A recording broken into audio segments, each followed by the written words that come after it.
소망되소서. 주 없이 모든 일 헛되어라. 밤에나 낮에나 주님 생각, 잘 때나 깰 때 함께 하소서. 지혜의 주여 말씀으로서 언제나 내 안에 계십소서. 주는 내 아버지, 나는 아들. 주 안에 내가 늘 함께하네. 세상의 영광 난 보여도 언제나 주님은 나의 기업. 주님만 내 맘에 계시오니 영원한 주님 참 귀하셔라. 영원한 주님 내 승리의 주, 하늘의 기쁨을 주옵소서. 어떠한 고난이 닥쳐와도 만유의 주여 소망되소서. 아멘. 사도신경으로 신앙 고백하시겠습니다. 전능하사 천지를 만드신 하나님 아버지를 내가 믿사오며 그 외아들 우리 주 예수 그리스도를 믿사오니 이는 성령으로 잉태하사 동정녀 마리아에게 나시고 본디오 빌라도에게 고난을 받으사 십자가에 못 박혀 죽으시고 장사한 지 사흘 만에 죽은 자 가운데서 다시 살아나시며 하늘에 오르사 전능하신 하나님 우편에 앉아 계시다가 저리로서 산 자와 죽은 자를 심판하러 오시리라. 성령을 믿사오며 거룩한 공회와 성도가 서로 교통하는 것과 죄를 사하여 주시는 것과 몸이 다시 사는 것과 영원히 사는 것을 믿사옵나이다. 아멘. 누가복음 24장 1절에서 12절까지입니다.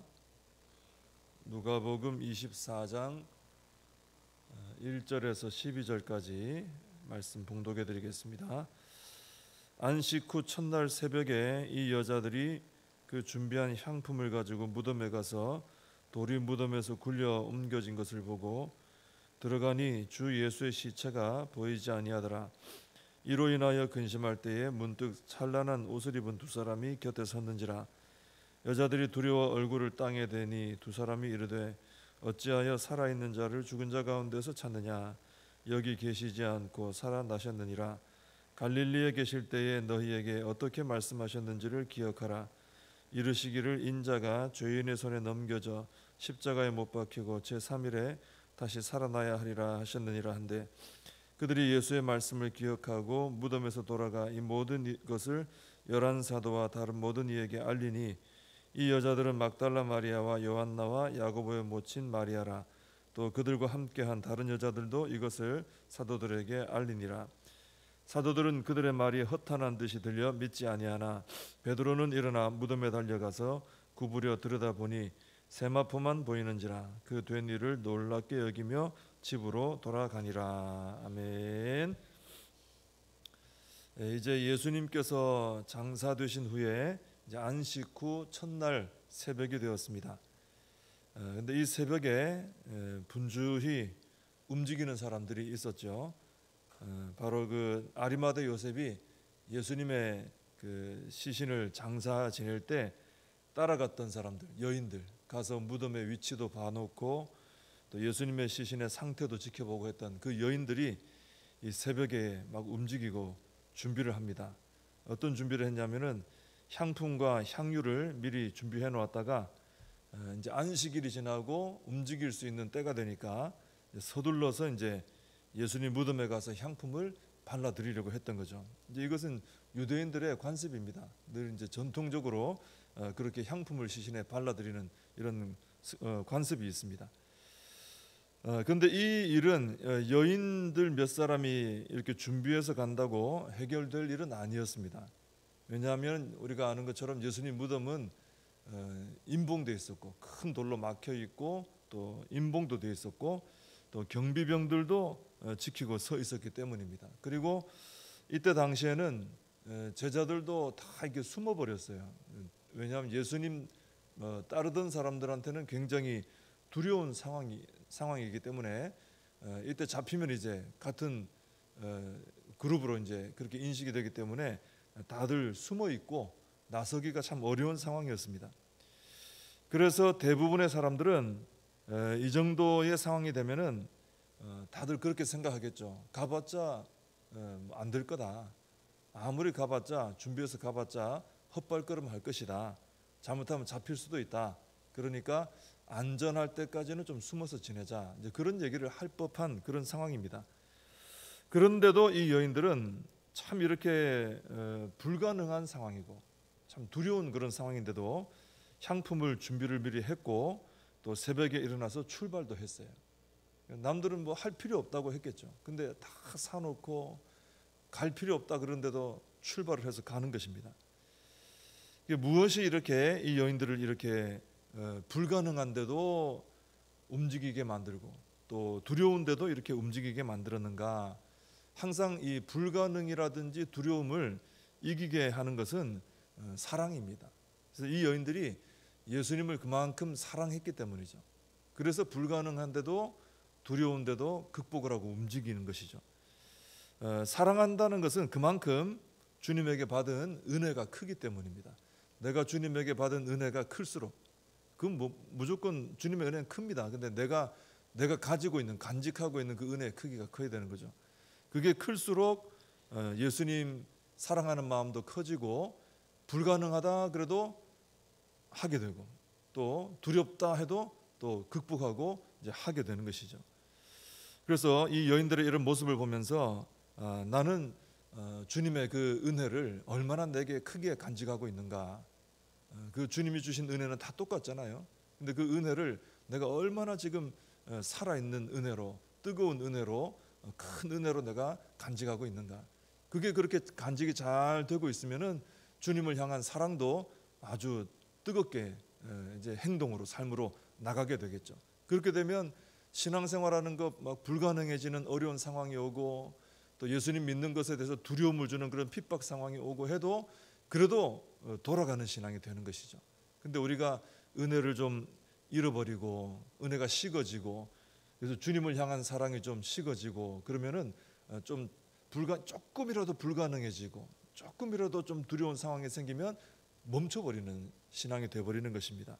오늘 이 여인들을 보면서 우리도 이 여인들처럼 뜨거운 은혜가 우리 가운데 있고 그 은혜로 인해서 주님을 뜨겁게 사랑하는 마음이 있어서 무엇이 가로막아도 우리가 뚫고 나갈 수 있는 이런 신앙이 되어야 할 줄로 믿습니다.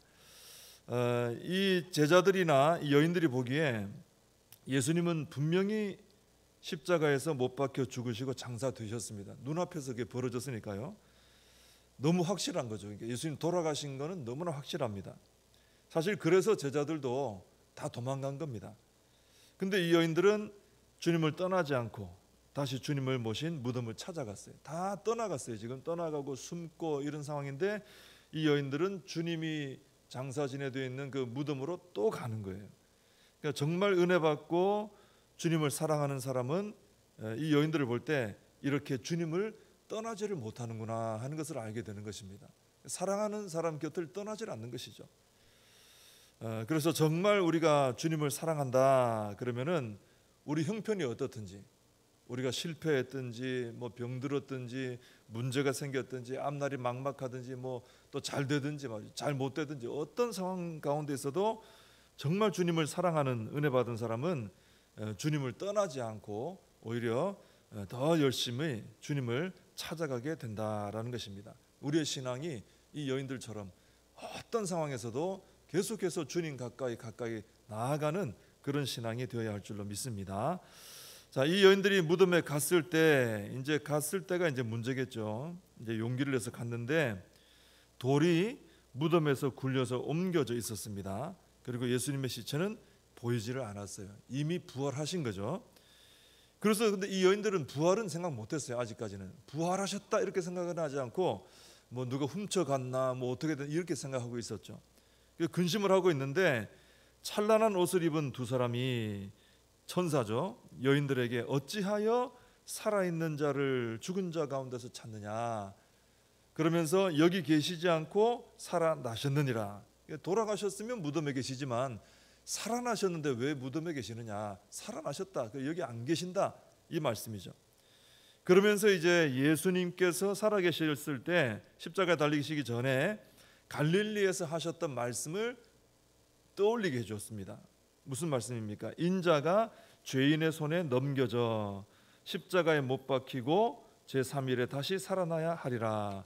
십자가에 못 박히고 잡히고 십자가에 못 박히고 사흘 만에 부활한다. 예수님 다 말씀하신 거예요, 그죠? 잡힌다, 십자가에 달려 죽는다, 사흘 만에 다시 살아난다. 이 천사가 이 말을 해주니까 이 여인들이 그 말을 듣자마자 예수님께서 하셨던 말씀이 딱 떠오르는 거예요. 그저서야. 그전에는 예수님 말씀대로 돌아가고 있는데도 떠오르질 않았어요. 근데 딱 알려주니까 떠올랐어요. 그래서 바로 돌아갔죠. 돌아가서 열한 사도하고 다른 모든 사람들에게 알렸습니다. 근데 반응이 좋지 않았죠. 이 베드로를 제외한 모든 사도들은 이 여자들의 말을 믿질 않는 거예요. 무슨 소리냐, 지금 헛소리냐. 근데 베드로만, 다른 성경에 보면 요한도 같이 달려갔죠. 베드로하고 요한만 무덤을 찾아와서 확인을 했습니다. 자, 예수님께서 십자가에 달리시기 전에 갈릴리에서 십자가와 부활에 대한 말씀을 하셨습니다. 분명히 하셨죠, 그죠? 나 잡히고 십자가 달리고 나 사흘 만에 부활한다 말씀하셨어요. 한 번만 하신 게 아니에요. 근데 그때는 이 11명의 사도들도 또 이 여자들조차도 그 말씀을 귀담아 듣질 않았습니다. 귀에 들어오질 않는 거예요. 마음에 들어가질 않는 거예요. 왜 그러냐면은 이 사람들이 그때는 예수님이 절대로 잡히시거나 죽거나 하실 이유가 없다고 확실하게 믿고 있었기 때문에. 예수님이 왜 잡혀? 예수님 왜 돌아가셔? 또 한편으로는 그래서는 안 돼, 이런 마음도 있는 거죠. 예수님은 잡히시면 안 돼, 돌아가시면 안 돼, 이제 로마를 물리치고 우리 유대 나라를 회복하셔야지. 이 생각이 그들 머릿속에 꽉 차 있는 거예요. 마음속에 그게 굳게 확고하게 신념으로 자리 잡고 있는 거예요. 그래서 이 예수님께서 자기들 눈앞에서 달려서 돌아가시고 또 새벽에 와서 무덤이 비어있는 현장을 보고 하면서도 이 상황에 대한 깨달음이 전혀 없었던 것입니다.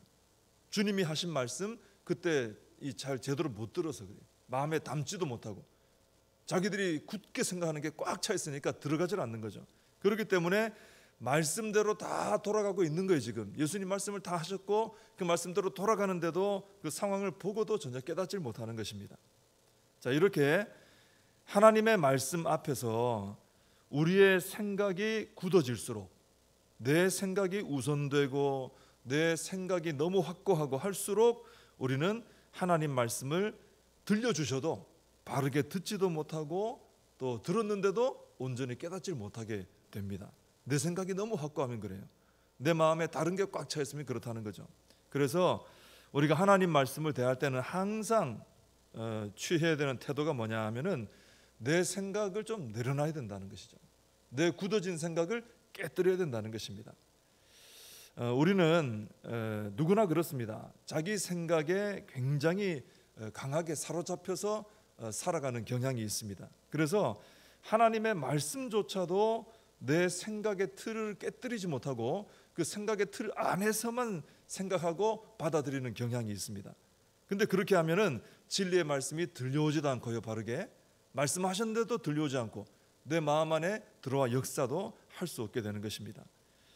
그래서 내 생각과 다르고 내 경험과 다르고 어떤 나의 굳은 신념과도 좀 다르고 또 과학적 근거도 없다 이런 말씀이라 해도 하나님의 말씀은 내 생각으로 한번 구부려서 들으면 안 되고요. 내 생각이라는 틀 안에 집어넣어서 들으면 안 되고 들려주신 말씀 그대로를 받아들여서 그대로 듣고 믿고 순종하는 이런 태도를 우리가 자꾸 훈련을 해야 되는 것입니다. 가장 좋은 예를 보여준 사람이 바로 아브라함이죠. 하나님께서 이삭, 백세해 주신 이삭을 번제로 바쳐라 했는데 그 구부려서 듣질 않는 거예요. 아브라함은 그게 탁월한 거예요. 그냥 그때 당시에 자기가 신앙생활에 온 거하고 전혀 반대되는 방향의 말씀인데도 그냥 그대로 듣는 겁니다. 그리고 그대로 그냥 순종해 버리는 거죠.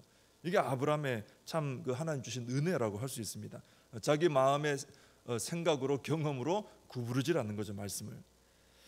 자, 그래도 이 여인들은 천사들이 말씀을 한번 더 들려줬을 때 바로 깨달았어요. 그래도 좀 나은 편입니다. 베드로도 이 여인들의 말을 듣고는 그래도 마음을 열고 확인하러 무덤으로 달려가긴 했습니다. 근데 대부분의 사도들은 이 여인들의 말을 허탄한 말로 여기고 받아들이질 않아요. 천사들의 말을 전해줬을 거 아닙니까? 그리고 우리가 주님께 들었던 말씀이 그대로 이루어졌다 이렇게 했을 건데도 그걸 안 받아들이는 거예요. 왜냐하면 여전히 자기 생각에 사로잡혀서 말씀을 믿음으로 받지를 못해서 그런 것입니다. 우리의 생각은요, 현실에 기반한 생각입니다. 내 지식 안에서 그리고 내 경험 안에서 내 현실 안에서 생각을 하는 것입니다. 그러나 하나님의 말씀은 그 모든 것을 뛰어넘는 진리의 말씀입니다. 그래서 우리가 처음에 받아들이기가 어려운 때가 있는 거예요. 자, 그럴 때 바로 도움을 요청하라고 하나님께서 보내주신 분이 성령님이다라는 것입니다. 그래서 우리는 항상 기도해야 되는 게 뭡니까? 성령님께서 우리의 눈앞에 가려진 것들을 좀 치워주시도록, 또 우리의 귀에 막혀 있는 것들을 뚫어주시도록, 또 우리 마음에 구부러져 있는 것들을 펴주시도록, 그러니까 우리의 생각이나 마음이나 이런 것들을 좀 깨뜨려 주셔서 말씀을 있는 그대로 잘 듣는 게 중요하거든요. 그리고 말씀을 그대로 있는 그대로 믿게 해주시기를 우리가 간절히 기도해야 되는 것입니다. 이게 정말 중요한 거예요. 왜냐하면 결국은 우리가 말씀을 제대로 듣고 제대로 행하느냐에 신앙의 모든 게 걸려 있어요. 그러니까 우리가 성령님께 간절히 기도해요. 성령 충만해야 되는 이유가 바로 거기에 있는 것입니다. 성령님은 진리의 영으로 우리를 하나님의 진리로 바로 인도하시는 분이기 때문에 우리가 그렇게 성령님의 은혜로 우리의 어떤 막혀 있는 것들을 좀 뚫어내고 구부러진 걸 펴내고 우리의 생각을 깨뜨리고 하면은 하나님의 진리의 말씀이 더 바르게 잘 들려오게 되는 것입니다. 그럼 바로 깨닫게 되고 그럼 우리의 신앙의 삶이 훨씬 더 진리를 따라 바르게 살아갈 수 있는 것입니다. 오늘 새벽에 오신 모든 성도님들이 그런 은혜를 체험하시고 진리를 따라 바르게 살아가는 축복을 누리시기를 바랍니다. 기도하겠습니다. 하나님 아버지, 저희들의 생각이 매우 강해서 또 굳어져 있어서 하나님께서 분명히 말씀을 들려주셨는데도 제대로 들려오지 않고 또 믿지를 못하고 또 따라 행하지 못할 때가 있음을 고백합니다. 하나님, 그래서 성령님을 보내주시고 성령으로 충만할 때에 성령님께서 도와주실 때에 이 진리의 말씀을 바로 듣고 바로 깨닫고 바로 행하는 삶을 살아가게 되는 줄로 믿습니다. 더욱더 엎드려 간절히 기도하게 하여 주옵시고 성령님께서 깨닫게 하시는 말씀을 붙들고 진리를 따라 행하는 저희들의 삶이 되게 하여 주시옵소서. 예수님의 이름으로 기도하옵나이다. 아멘. 주님과 주신 기도로 예배를 마칩니다. 하늘에 계신 우리 아버지여, 이름이 거룩히 여김을 받으시오며 나라의 임하옵시며 뜻이 하늘에서 이룬 것 같이 땅에서도 이루어지이다. 오늘날 우리에게 일용할 양식을 주옵시고 우리가 우리에게 죄진 자를 사하여 준 것 같이 우리 죄를 사하여 주옵시고 우리를 시험에 들게 하지 마옵시고 다만 악에서 구하옵소서. 대개 나라와 권세와 영광이 아버지께 영원히 있사옵나이다. 아멘. 말씀 붙들고 함께 기도하시고 이 나라 민족을 위해서 또 우리 교회와 다음 세대 또 내일부터 있는 여름 성경학교를 위해서 기도해 주시고 사명을 붙들고 기도하겠습니다.